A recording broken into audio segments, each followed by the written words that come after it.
There is life throughout the universe. And the scientists in our country alone spends billions of dollars every year trying to communicate with life on other planets.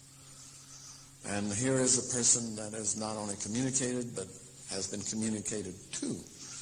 And we will hear from her and have the joy of her. And it is our and my great privilege to introduce to you Elizabeth Klarer. Fielding. Would you please come forward?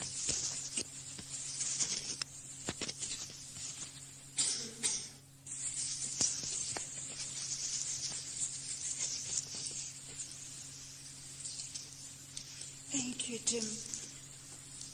Really, these very beloved people, Jim and Diana, who've created this glorious, beautiful place of light.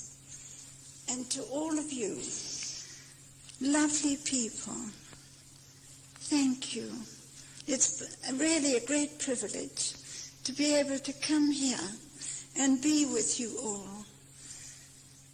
And I feel the vibrations, the wonderful atmosphere here is quite beautiful because it gives me the dimensions that are so necessary in life.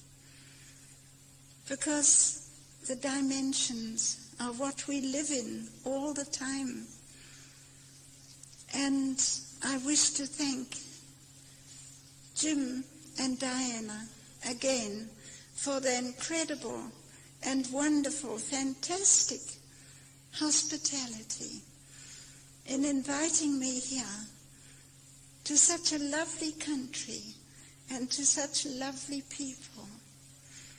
And I feel just one with all of you and love you all. And I just feel so happy to be here. Because there's our planet, our beautiful planet Earth. It's all we've got. She's very vulnerable. And good planets are hard to come by. And if we don't look after her, then we have nowhere else to go. So what are we going to do? And we're not looking after her.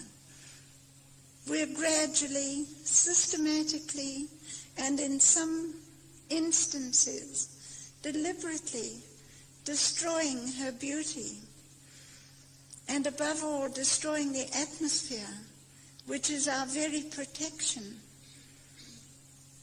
from the radiations from the star, our sun. We have to change very rapidly. There isn't much time left. Eons ago, we were put here to look after planet Earth. We were put here by men from outer space, other people, far more advanced in science and technology, and spiritually, which is very vital, because you will never get very far in technology or science if you are not spiritually advanced as well and can understand the vital things of life, the physics of life, the physics of nature, and have complete harmonic interaction with all nature and all beauty, which is our universe, our galaxy. And we are a part of that whole. We're a part of the whole galaxy because as electromagnetic particles, that is every one of you. You are all electromagnetic beings. You are all condensed light. Light which is of all creation. The solids, the liquids, the gases, the seen, the unseen. All of creation is light. And this is the glory and the beauty of the whole cosmos.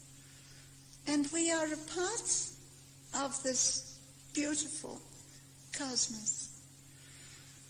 And we must realize that we were put here eons ago to take care of this particular planet, because this whole system, the whole solar system, is over 5 billion years old in time as we understand it here on the surface of this planet. It's a very wonderful thing to realize.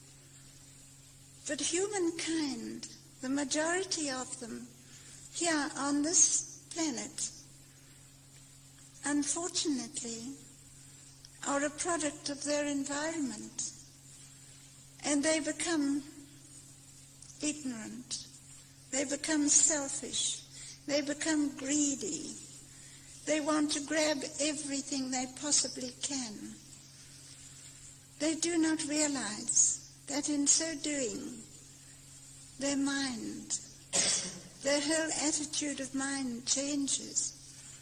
Through ignorance, they become fearful, and that breeds aggression, and that breeds hate and war. And this is an attitude of mind that is vital to be changed, because mankind, humankind of this planet, can only understand the greater things in life, the greater dimensions, when he expands his consciousness. We live in the fourth dimension all the time, and humankind here are not aware of this, the majority, the masses. The result is there is great confusion. They live in a three-dimensional world of length, breadth, and height. They cannot understand the fourth dimension up there, which is very, very wonderful, which gives you the complete vision of the cosmos. This is an incredible, and as Jim said before, fantastic. It is fantastic. It's very wonderful to have this knowledge, to realize that we are a part of the entire universe, and so being, we must live accordingly. When I was a child, I realized that there was far more to life than just the mundane, everyday happenings. I had the privilege to be born in the country, away in the fastness of nature, on a farm right away in the mountains that was quite beautiful, and I was able to commune with nature, commune with the weather, the storms, the clouds, the beauty that surrounds this planet. And I knew right back even then that there were other people up there, out there. There must be. This couldn't be the only planet inhabited by humans, because the human being is the most adaptable creature of all. Then, one afternoon, my sister and I were in the stable yard, and I'm a great animal lover, great nature lover. And we saw this great object going across the sky. It was about the size of that globe of Earth. And it went quite slowly across the sky. And we were feeding our puppies at the time. And they, of course, felt this. I don't think they even saw it, but they sensed it. And they ran yelping into their kennel. And of course we both ran for the house to tell our parents what we had seen. And they were sitting on this wide veranda, a stoop as we call it in South Africa. And they couldn't see it, of course, because the veranda roof sloped down like that. And I remember them saying, "It must have been a meteor."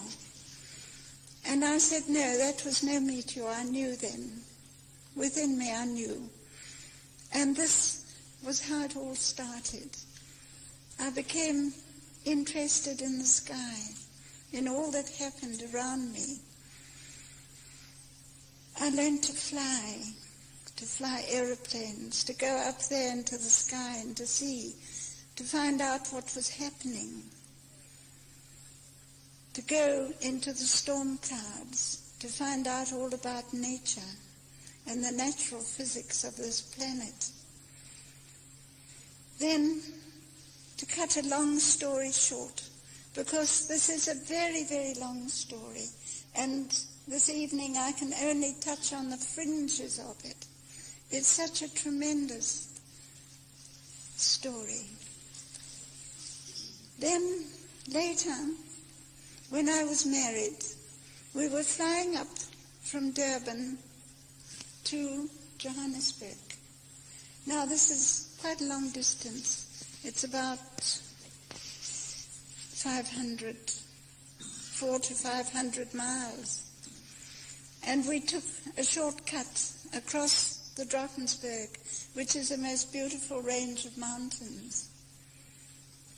And as we took off from the landing field, which only consisted of a windstock, and it was long veld grass, as we call it, at that time, long seeding grass, and we were in a DH plane, that's a de Havilland light plane.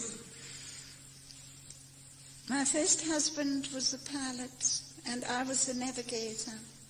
And I looked to the east to get my bearings, and there, coming out of the sky, was a great blue-white sphere, coming straight for us on a collision course.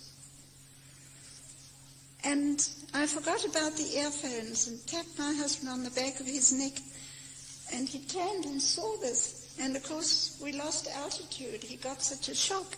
And this enormous craft came straight for us. And as it approached us, it leveled out and paced beside us. And I could see this enormous ship.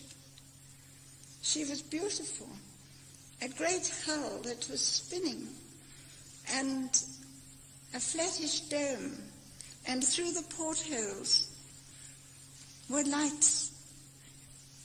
You haven't got these beautiful rainbow-colored lights on, Jim.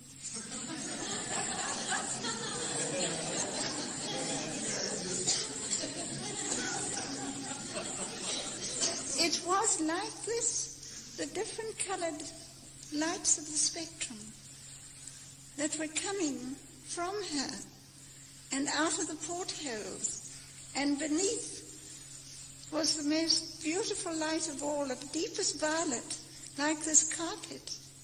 It really was.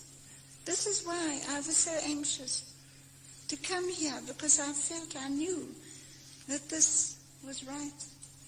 Because here are the colors of the spaceship, the colors of the rainbow, the colors of the spectrum, which again is the natural physics of the electromagnetic wavelength of the universe, which is light broken up into different frequencies, which is the most wonderful thing. And there she was, this great ship of light, pacing beside us. And all the time we were losing altitude over the mountains. Then she suddenly disappeared in a tremendous burst of white light, and she was gone. Well, we managed to rectify the plane, because by then we were being hit by a lot of turbulence over the mountains, and we landed safely eventually at the airfield in Johannesburg. And of course, my husband, being a very seasoned pilot, all he could say about it was that thing in the sky. And he immediately phoned Air Force headquarters in Pretoria and reported the whole incident. So they asked us to wait there. And they immediately sent over 2 Air Force officers to interrogate us. And we sat over cups of coffee well into the night discussing this. But I knew, here was the spaceship back again. I didn't say anything because my woman's intuition, I knew, would not be understood by very down-to-earth Air Force officers. So I kept my thoughts to myself. And as time went on, the Second World War, just prior to that, we were stationed in England at de Havilland's experimental station, which is at Hatfield in Hertfordshire, England. And there I had access to various documents. By then I was in Air Force Intelligence, South African Air Force, seconded to the Royal Air Force Intelligence. So I had access to these documents. And all the time I was looking for a circular craft. And of course I never found any blueprints of a circular craft. All I could find was the usual, top and tail and wings and all the rest of it. Something very primitive. And anyway, the Second World War came about, and this is all history. And then eventually, when I got home again to South Africa, the first thing I was allowed to do was to fly again. And the first thing I did was to fly into those beautiful Drakensberg mountains, seeking all the time in the sky for that spaceship. And I knew the communication was there because this was telepathic. It was very real because I had practiced telepathy.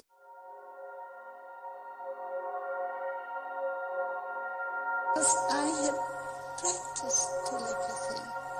I had close association with animals and plants, and they all respond with telepathy.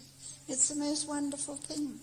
So I developed my sense of telepathic communication, and I knew that this spaceship would return. Then, one day, from the farm, I'd gone back again to the farm, taken my family with me, and I got up early one morning. There was a special mountain there, hill, that I always used to go up, even as a child. I'd take my pony and ride to the top of this hill. This time, early in the morning, I walked up. I didn't take my horse. And it must have been about 10 o'clock in the morning. It was a beautiful morning with great cumulus clouds going across the sky with an east wind. And I waited there, sat down in the felt grass and waited. When suddenly I saw this flash in the sky. And then from behind a cloud, this enormous spaceship appeared. And she came down and hovered to about the height of that lower window there, to the lower point, straight in front of me. And I always remember, it was autumn then, the 7th of April, and the long seeding grass beneath was flattened and agitated as she hovered over it. And I noticed I stood my ground, because I couldn't go any further. I couldn't go near her. That was like a wall coming down that was invisible. You couldn't push against it. And as she hovered there, the light from her was so bright, it wasn't the reflection of the sun off the skin of the ship. It was her own light that affected my eyes. That's why I didn't want to be in the spotlight now. And it still affects my eyes. But there she was. I could see her despite the fact that the enormous hull was spinning and the dome in the center was stationary. There were 3 portholes on my side that I could see through. And standing at the center porthole was a tall man. And he was standing there with his arms folded across his chest, just looking back at me. And I stood my ground and looked back at him. And I was so fascinated that I could see clearly, despite the haze around the ship. I could see his face. And then I realized that I must observe his ship, because this was part of my work in intelligence, that I had to observe.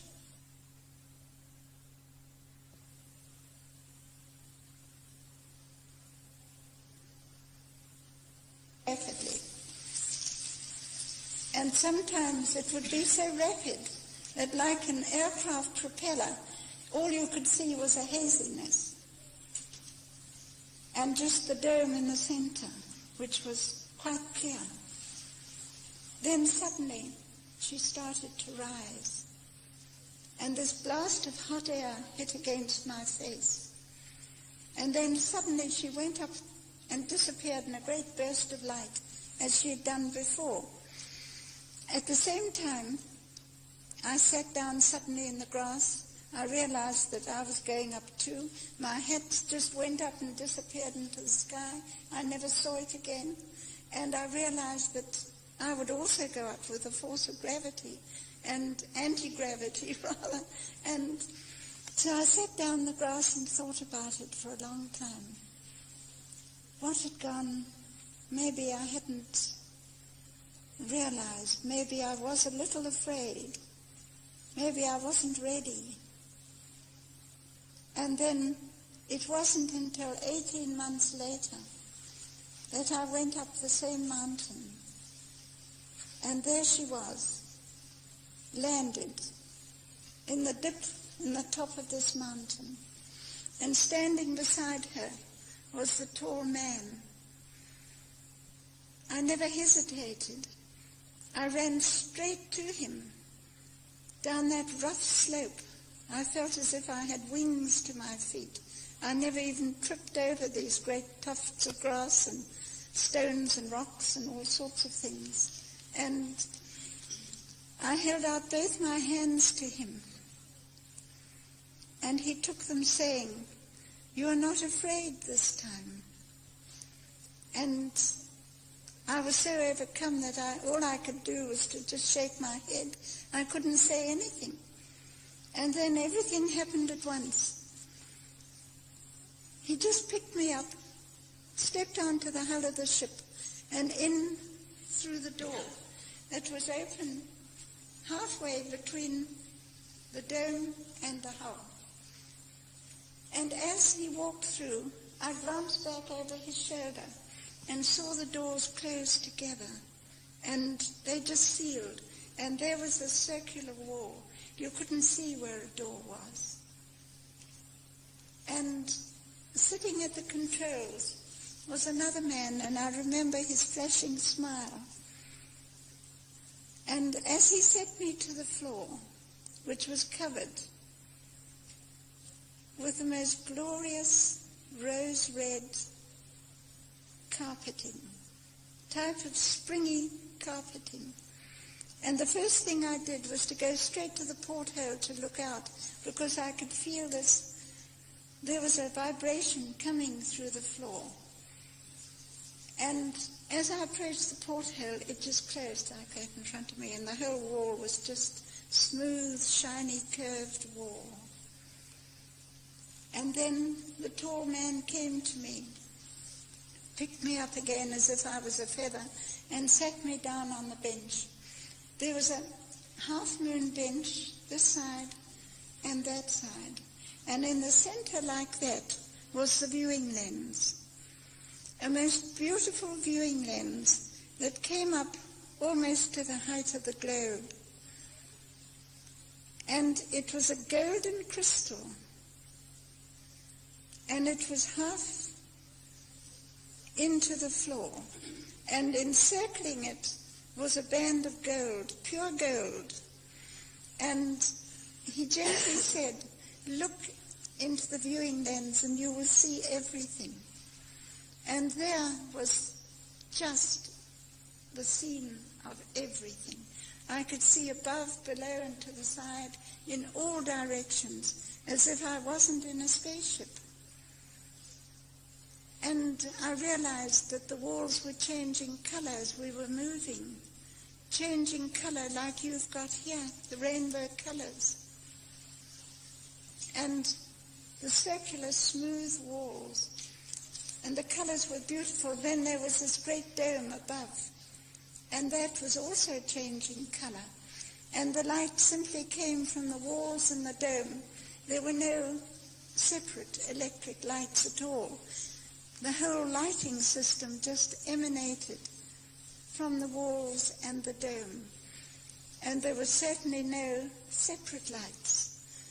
And there were no cables or anything to connect it. It really was the most beautiful sight. And then I spent the whole day with them. They took me with them and brought me back again that late evening. And so the whole story began from that. And after that, I had 9 wonderful years of Earth time with Arkan. That was his name. Of course, I've written a book about it. It's all in my book, which is entitled Beyond the Light Barrier.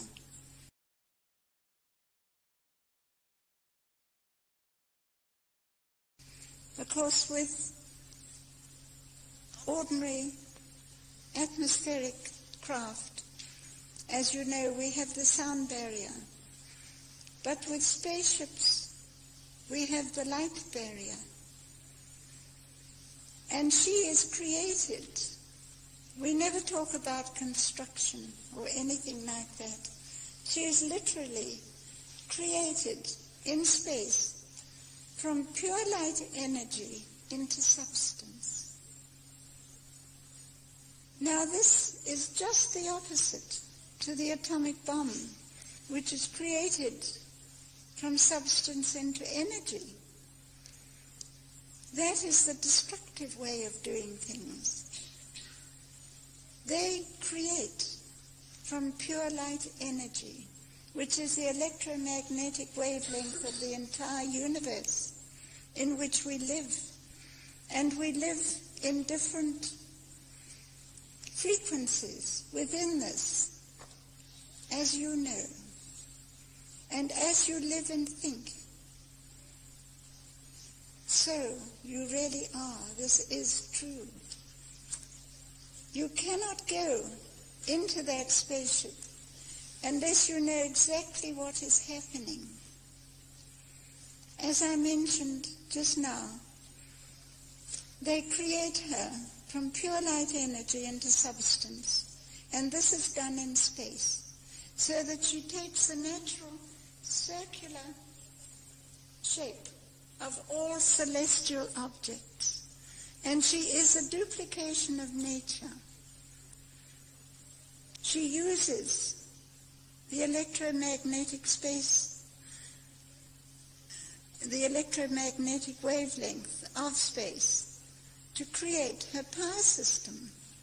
And this basically is different frequencies of light. So that the whole skin of the ship is created with an atomic structure that is conducive to energizing. So that when the ship is in movement, the whole skin of the ship glows. And this is what happens. Can I sit down? Thank you.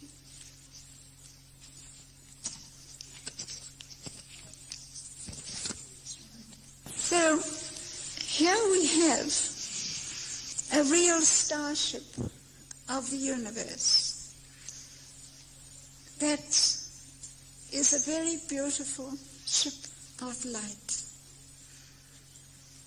And the power system is such that, as my book explains, she is a faster-than-light spaceship. Out there, there's no such thing as velocity. We don't think of speed or velocity of any kind. She simply moves from one point to another, from one point, which is a solar system, to another star system. And this is done instantaneously through the matrix of space, because out there, it is not a vacuum. There is the ether of space. And you have this wonderful cosmic energy, which is the natural energy of the entire galaxy in which we all live. We could utilize it here. We could tap it from the atmosphere. We could tap it from space. This is purely and simply electricity, which is another frequency of light. Do you think I could have the door open, please? It's getting so hot.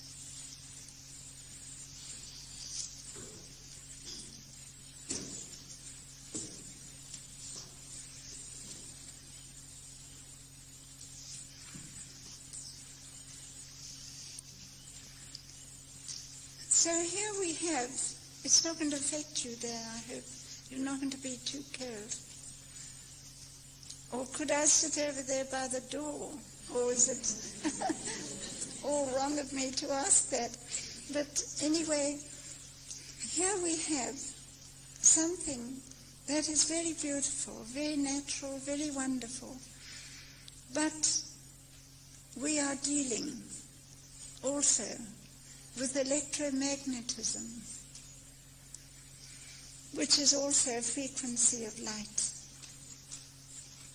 And the electromagnetism is very vital to all of us, as we are electromagnetic beings.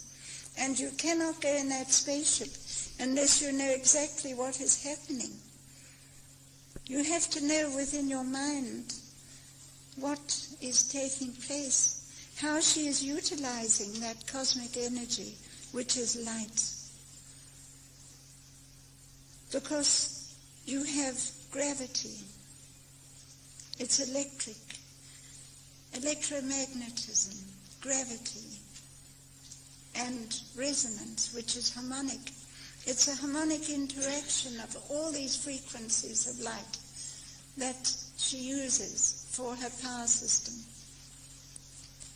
And you must know exactly how she is utilizing this cosmic energy. Otherwise, you cannot leave your mind behind. I mean, you're going in your physical body, but your mind is the most important part of you. The mind is vital. It controls your body. It controls your thinking. It controls your health. It controls everything. And it's vital to know and to be a part of that spaceship. And this is the secret of the connection with these wonderful people from space. They are a very ancient civilization. They put us here in the first place to look after this planet. We were not descended from the primates of this planet. We were fathered by men from outer space. Eons ago, millions of years ago. They are millions of years ahead of us. They live very beautiful lives. Their civilization is simple. It's not complicated, full of drastic happenings as we have to experience here. They have an abundance of everything. Everything is taken care of and guided and organized by the scientists, the astrophysicists, the meteorologists, who understand the weather patterns and how vital that is to the life of a planet, all the flora and the fauna,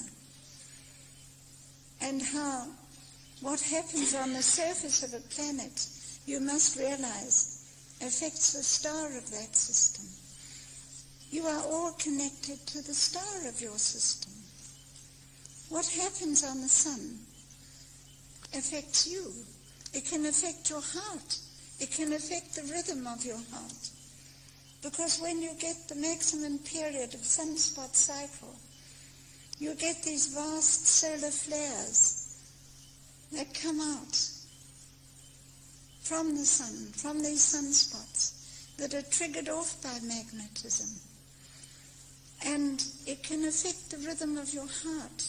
And that's why so many people can suffer from heart attacks.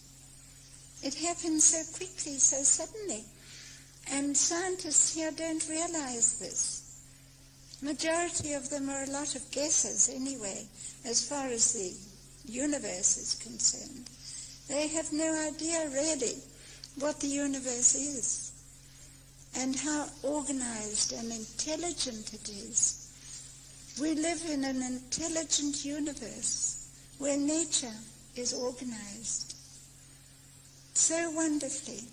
And we're about here on this planet to disrupt that organization. We're chopping down the trees. We're getting rid of the vital things that give us oxygen. And where we chop down trees, the deserts will appear. And more deserts will spread until we'll do what they did to Mars.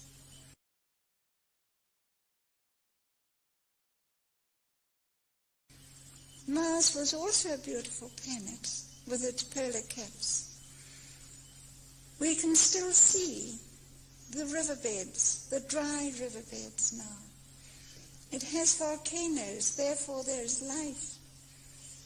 And the same with Venus.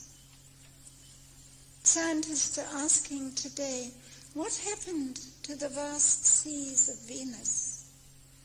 Venus is also volcanic, and that means life, because it's the volcanoes that create the atmosphere.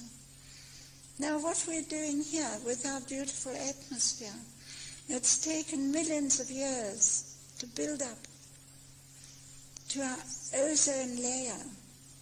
We have created vast holes in the ozone layer. The result is ultraviolet rays are coming through, which will kill off all vegetation. This we cannot put right because it takes eons of time to build up again. They were testing the H-bomb in the atmosphere. This had to be curtailed because they realized what they were doing to the atmosphere. And not only the atmosphere, but to the star, our sun. Every time a hydrogen bomb was exploded in the atmosphere, an electromagnetic wave would speed out into space and affect the sun, and therefore boomerang back onto the atmospheres of planets. Now we plan to bring Venus back to life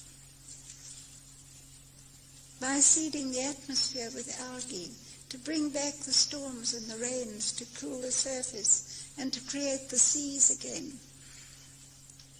and to have life again on Mars. This is all actually happening. And we are being helped by Arkan's great civilization, which is a very wonderful thing, because we can't go on overpopulating this beautiful planet. We have to find another planet. As in the past, we moved out to other continents. We have to move out now to other planets. This is vital. Because this planet cannot sustain us all, not much longer. And when you think of the vast amount of people that now exist on this planet, it is a very frightening thought. There are too many people, and nature cannot cope. So it's time that we shipped a vast number of people to Mars, and this will happen in a very short time. It's all being organized now. You see, with Arkan civilization, they take over other planets and prepare them for human habitation, which they are in the process of doing. They take over other planets instead of having zoos, as we have here, and we lock up the animals and the birds in small areas. They give them a whole planet with their environment. They have the carnivorous animals on one planet and the carnivorous fishes there, and they have the herbivorous animals on another planet where they can live out their lifespan in peace and harmony with nature. This is how it is meant to be, and this is how they are populating the entire galaxy, gradually. At the present time, they are actually preparing planets in the star system of Vega for human habitation. That great blue-white star there you can see at night overhead. We can see it from the southern hemisphere in the north, but you have it here in the north. And that is going to be a beautiful solar system for millions and millions of people and flora and fauna. They are great botanists. They grow things, they grow trees on the surface of the home planet. It is very beautiful. It is green, lots of trees, vast sapphire blue seas, and the atmosphere is very beautiful because it is looked after and controlled scientifically. They live very simply. Their dress is simply one garment made of silk. They never use anything that's synthetic. Natural silk that is strengthened, even for their sandals. And the one garment that fits for the women to the ankles like a kaftan is very, very comfortable. It's beautiful. Because there they don't get the extremes of climate that we get here, where we have to wear warm clothes to get warm and keep ourselves warm and things like that. It's very natural. They have an abundance of natural foods. And they fertilize the ground, not with artificial fertilizers. It's all done with electricity to bring the nitrogen into the soil. And it's the same with life, with healing. There is no discord of disease. There is no illness. There is no aging process, simply because the body cells do not degenerate. As I said before, here we are a product of our environment because we have created an environment of pollution, of radiation. All these things have detrimental effect on the cells of our body, and above all, on the brain. We do not protect our heads, our brain, from the effects of intensified radiation and ultraviolet rays from the star, our sun, because the sun now is shrinking, and therefore it's pulsating like this, like a heart, all the time. And as it pulsates outward, it releases intensified radiation, which the atmosphere can no longer protect us from, because we have polluted it to such an extent that even the trees are being affected, the plants naturally. They are the first to go, and the trees in Europe are dying. But not only because of the atmosphere, but because of terrible experiments that they're doing for military purposes with a very low frequency electromagnetic waves to change the wind patterns throughout the entire planet. But not only because of the atmosphere, but because of terrible experiments that they're doing for military purposes with a very low frequency electromagnetic waves to change the wind patterns throughout the entire planet, which gives us sudden extreme weather, like sudden cold, sudden blizzards, great storms and hailstorms, and all this is being done for military purposes. It is actually happening. And only just recently, Arkan civilization intervened. In Russia,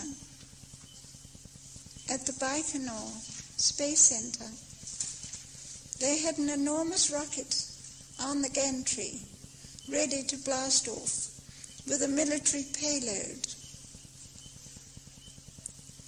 And this military payload was an H-bomb to go into orbit around Earth. When one morning, quietly, 2 starships came in and circled round the base. Now this is real. It really happened. As I'm telling you, everything's real. It really has happened. And these 2 starships quietly circled round the base. The one starship circled round the rocket on the gantry, and the whole gantry collapsed with the rocket. The starship simply used magnetism to pull all the nuts and bolts out of the gantry. So the whole thing collapsed. Then the other starship went to the administration buildings where all the very highly sensitive electronic equipment was housed, and simply punctured holes in all the windows with a light ray, so that the air conditioning so necessary for all this sophisticated instrumentation and computers was completely nullified. And before anyone could even get out of their chair, the 2 starships disappeared into the sky, and it was all over. So they are starting to come in now into our atmosphere on very close surveillance to see what we're up to and to intervene when necessary. because there was another incident that occurred just recently, actually last year, when a great starship quietly came across one morning over a very highly sensitive atomic submarine base. Immediately, the jet fighters were sent up to intercept the spaceship. And the spaceship simply blasted 5 of them out of the sky and rammed the 6th one. The 6th one wasn't that badly damaged, and the pilot wasn't hurt, and he was able to land. At the same time, they released the atomic missiles from the silos at the spaceship, but she simply blasted them with the light ray before they could leave the silos. So there was a tremendous explosion. Actually, it was an atomic explosion, and the result was all the other military equipment and other explosive devices in the vicinity were also triggered off. So there was the most tremendous explosion. This was actually on the news. And so this is what is happening. They are keeping a very close watch on us now because we are moving into space and we're taking war into space. And this is what they will stop. They will intervene and stop us taking aggression and war into space, because this is the first thing and the most vital thing because of our atmosphere. Would you like the door shut? I'm sure you're cold now, please. I think it's cooled down enough. Thank you. I don't want you to catch cold. Good one? I'd love it, thank you. But please close the door because I feel you're getting cold there.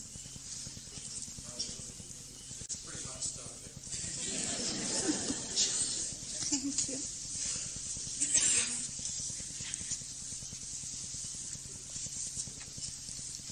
So here we have a wonderful race of people who are setting us an example that we must follow. It's a very wonderful example. They're a very gentle people. They don't have wars. It doesn't exist with them. They have no monetary system, so there is no greed. There is no starvation. There is no want. It really is a utopia, and it really does exist.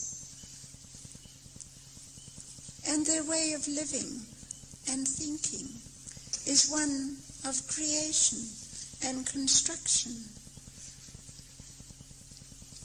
They live in harmonic interaction with all things, which is so vital. They use harmonic mathematics because that spaceship, when you realize how she is created in the harmonic interaction of her shape and the radius of her size is a harmonic, as it is throughout the entire universe. Everything is harmonic.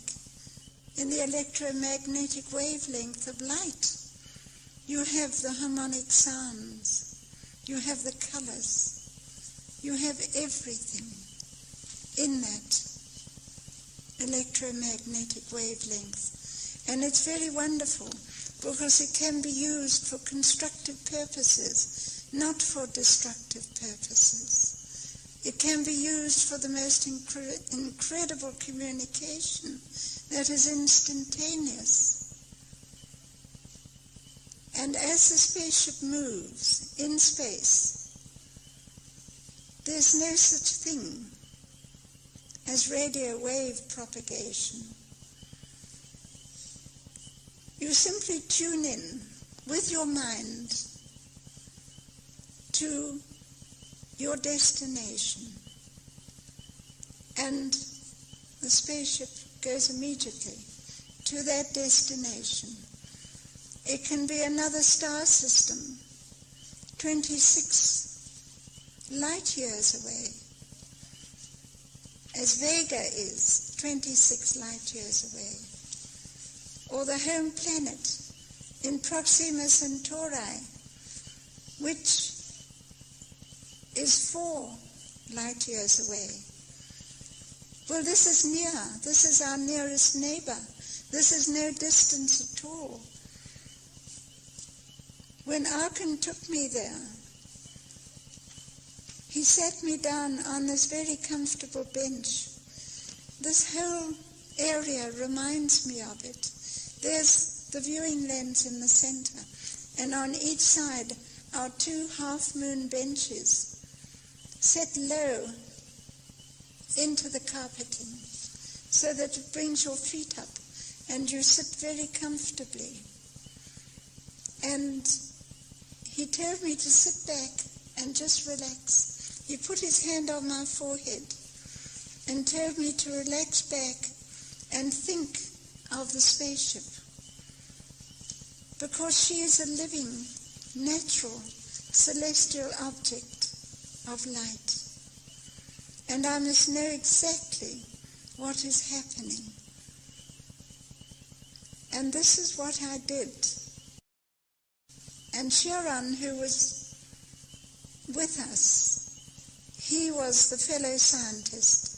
Arkan is an astrophysicist, and his particular interest and research is variable stars. And Sharon, also an astrophysicist, his particular research is botany, the research into all flora and fauna. But he also acted as what you would call here the pilot. And all he did was to tune in to the home planet Meton in the star system of Proxima. And we just went. And it seemed just a few minutes I was sitting there. I closed my eyes and visualized the starship moving through space as she used the matrix and the electromagnetic wavelength of space. And I became a part of her. You have to. As you're a part of the earth, you have the atmosphere to protect you. You are a part of earth, which is also a living, beautiful creature. Earth is living. And every now and again, she gets annoyed with all the creatures on her surface, and she shakes them off with an earthquake or a volcanic eruption.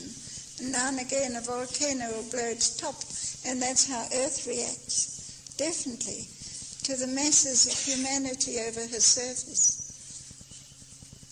And when you look down there onto Earth and you see these masses of people down there, you wonder how she can bear much longer with it. Anyway, you become one with her, as you do with the spaceship, and you understand exactly how she moves from one star system to another. And it is all done through the mind. Through Sharon's mind, he tunes in to the home planet. And it was just a few minutes that I opened my eyes, and Arkan said to me, "Watch the viewing lens." And there, as we approached this beautiful star system, it's a triplet system. There are 2 large components, which is known as Alpha Centauri. And further away is the smaller component, the smaller star, which is Proxima Centauri. And in orbit around the star are 7 planets.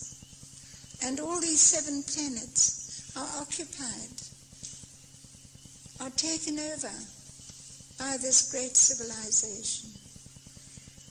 And they live in beauty with nature. There are no cities.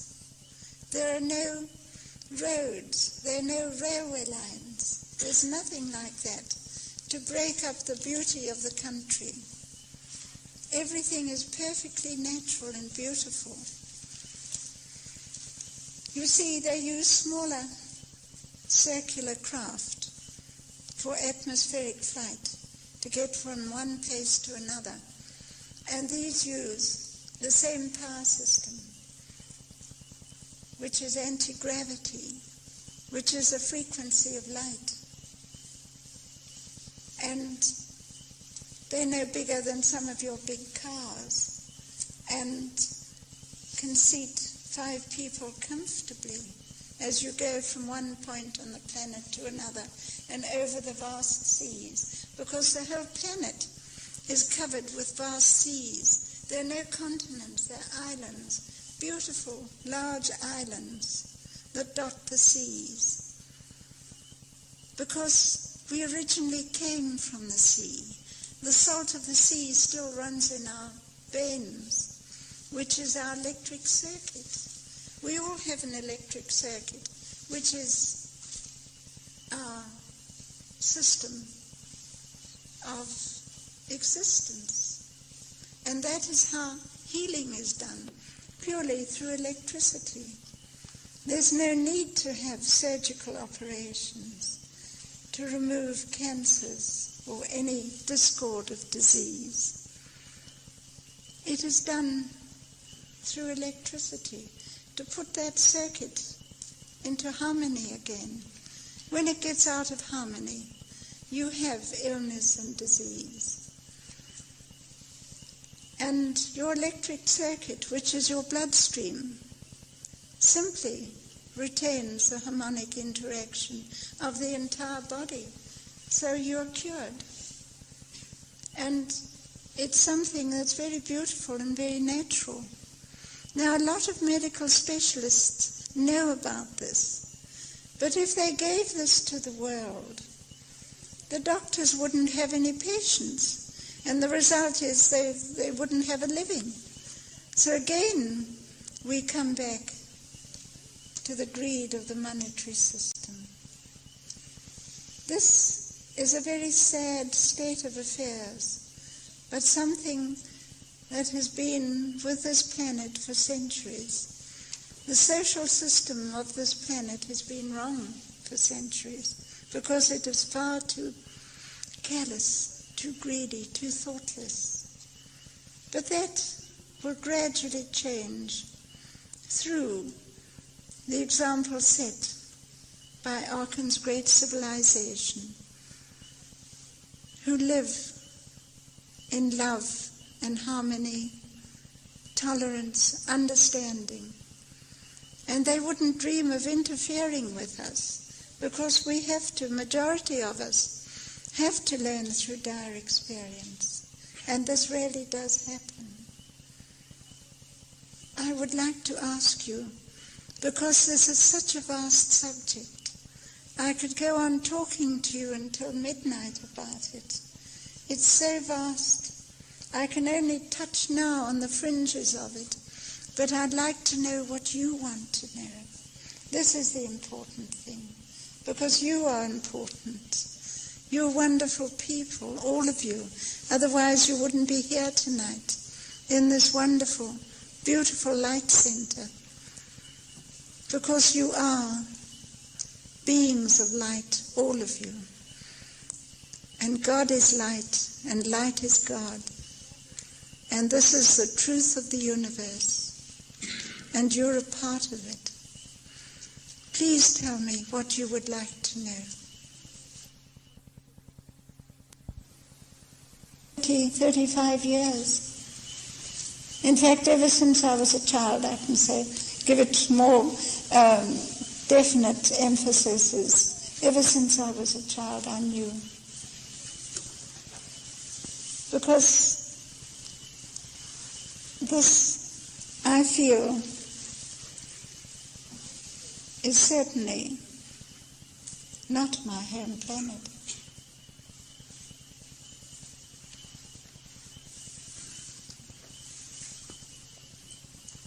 Would you tell why we can't live on his planet, please? Because of the number of stars?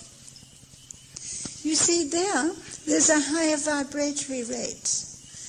And your heart has to become acclimatized to a higher vibratory rate, because the rhythm of the heart is the important thing. I mean, they can do heart transplants and all sorts of things, but that is just a pump. The rhythm is the important thing, because this is the physics of entire being, of the entire life of a being. And this is all in the electromagnetic wavelength again, which brings us back to electricity. You can live there for a certain period, but you would have to take certain natural herbs to regulate the heart rhythm. And when you come back to a planet of this nature, where the star is a variable,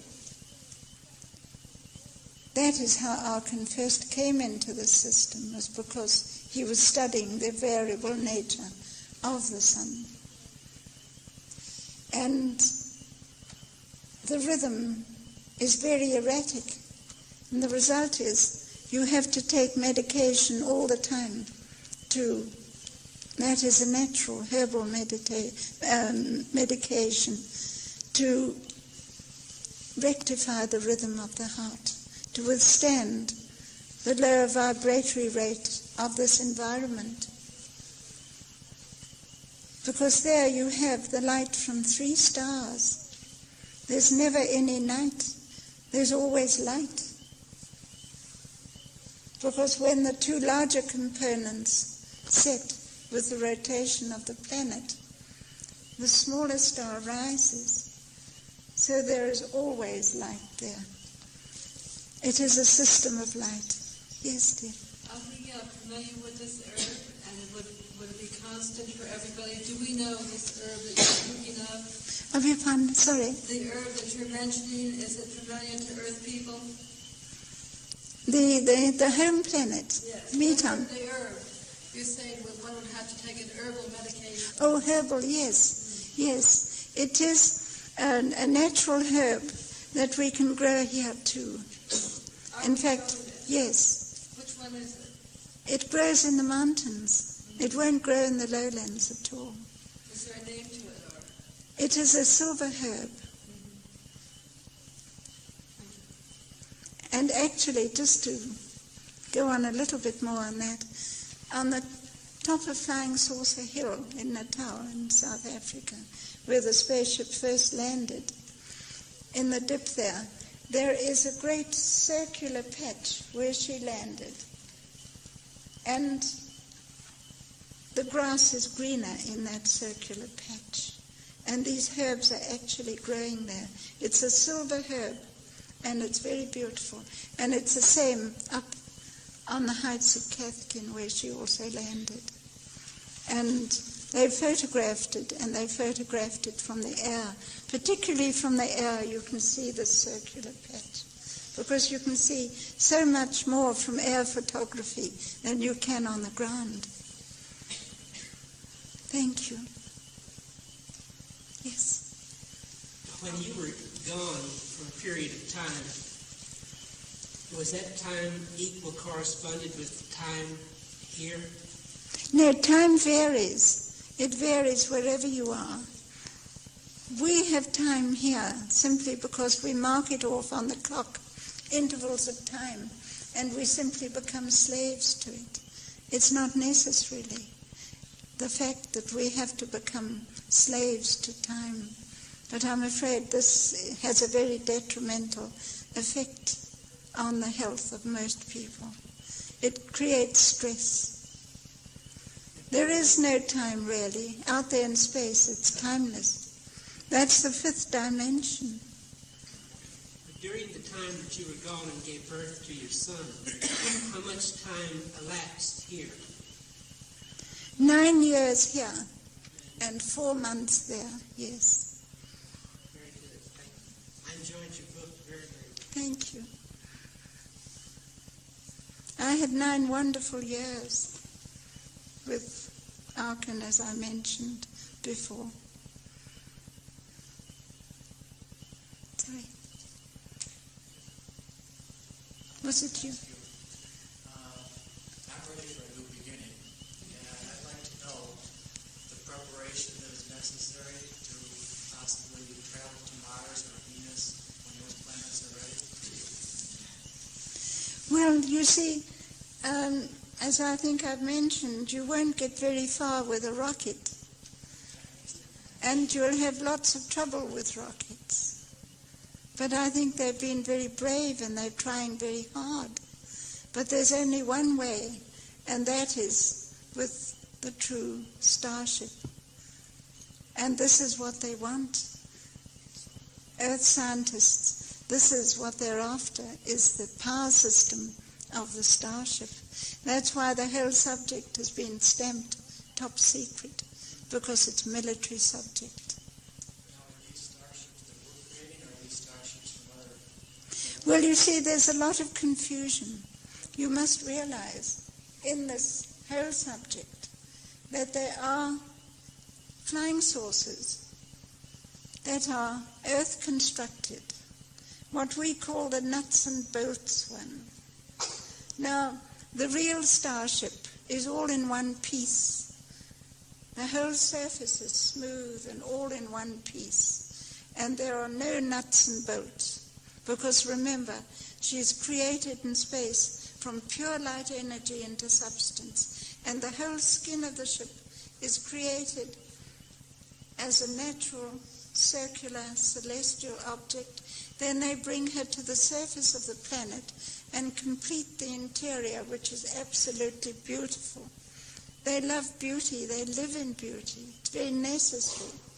It's necessary for the mind, for the thoughts, for the brain, for the psyche, for your whole living pattern. It's vital. You mentioned that they're going to be taking beings from this Earth and populating the other planets. Yes, they will. They'll be doing it in improved rockets for some time to come, yes. Yes. But as I was saying, the confusion exists in the fact that there are circular craft, which are commonly known as flying saucers, actually built, constructed on this planet by certain nations. And this gives rise to much confusion.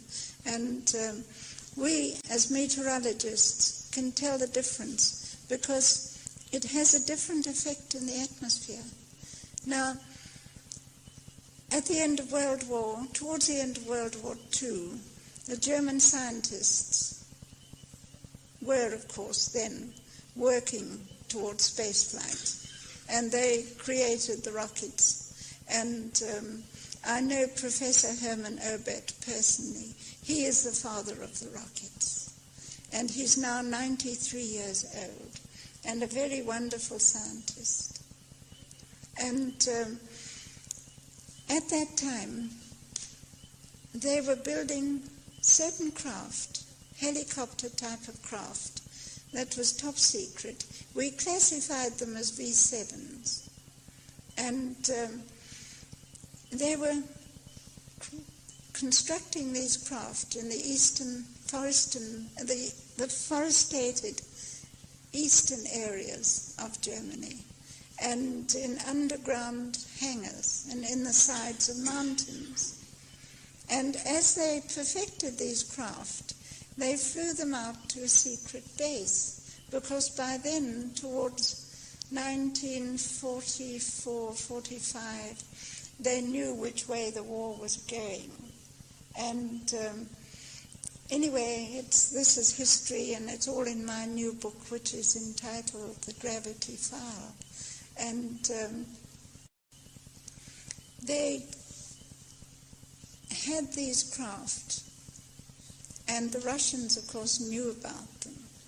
And at the end of World War II, they split. You here in America took half the German space scientists, captured half of them. The Russians captured the other half. And of course you had Werner von Braun here. And now the Russians were very anxious to get into Berlin first, which they did, of course, because they wanted the archives of Zimmermann, the Berlin Institute, because there they had the blueprints of these craft.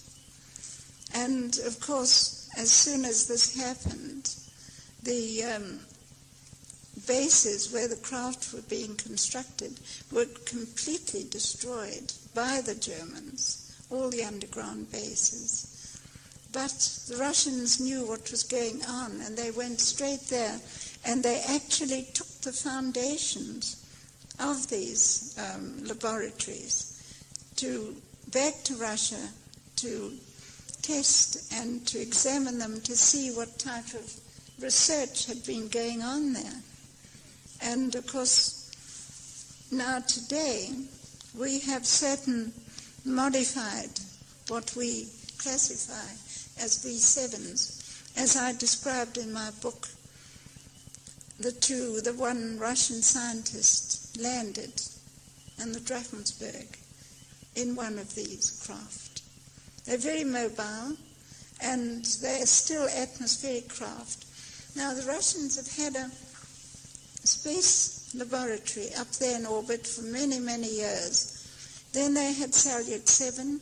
Now they have a very big new one called Mir, which means peace. And this is an enormous space station, and it can house 12 men who can live up there for long periods of time.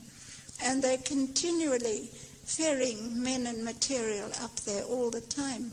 Now, this is purely military, so you don't hear anything about it. And now, at the time of when I wrote my book, all that information, they had already perfected one of these V7s from the German blueprints. And they were able to land from the space station in those days, which they did in the Drakensberg, because they detected with their sophisticated instruments the proximity, the electromagnetism of the starship. And this is what they were after. And I describe all this in my book. And please tell me, anyone else?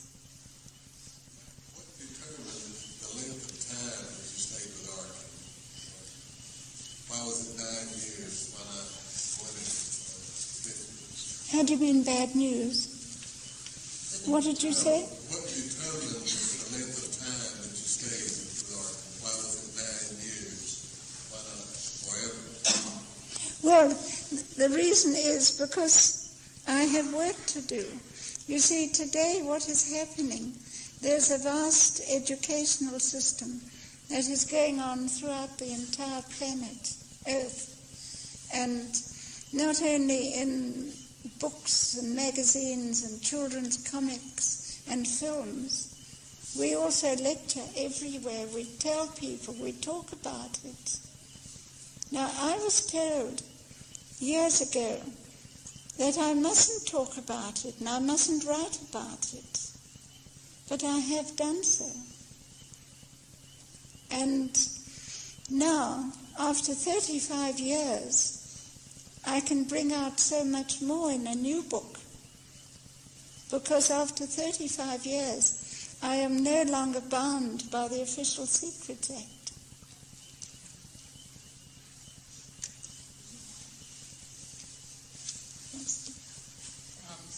I have some question about how this is connected to spiritual awakening, in the sense that Arkin and his race being our seed, going from us to them seems linear, and whereas as Christ's example, that seems a bit different. How does our light being and our awareness and consciousness fit in with this race? Well, as I said, it's an attitude of mind, a way of living and thinking. And if you do that in the light, which is an expression we use, in the light, which means love, understanding, tolerance, this is universal. Christ's teachings are universal. It doesn't only apply to this planet. Not his teachings, but what he did, where he took his body and became a light being. That's right.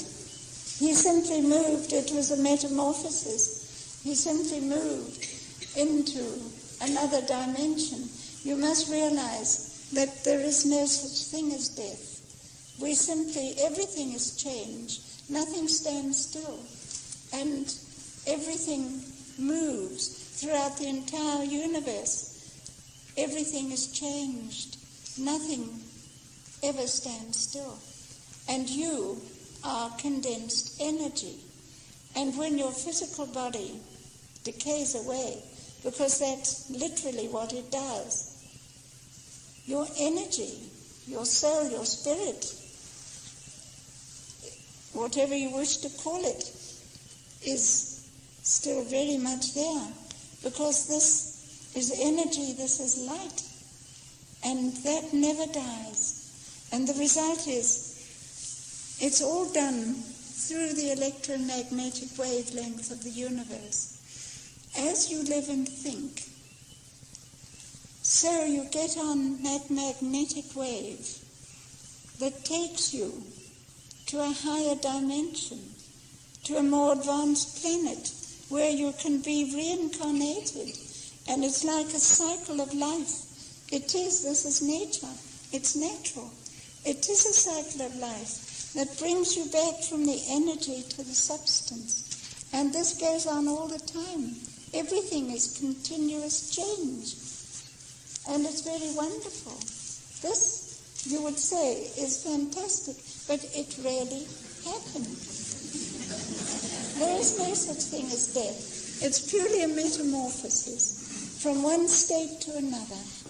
And then you know exactly. You're still alive. You know what's happening. You can see yourself. Medical science has proved it too. In fact, one of the greatest scientists described to me how on the operating table he actually died. And there he was watching what the surgeons were doing, and he was telling them what to do. And they didn't listen because they couldn't die. So you see, there's so much. It deals with everything, absolutely everything in life, and everything that you think in your spirit, everything. Thank you. Thank you very, very much.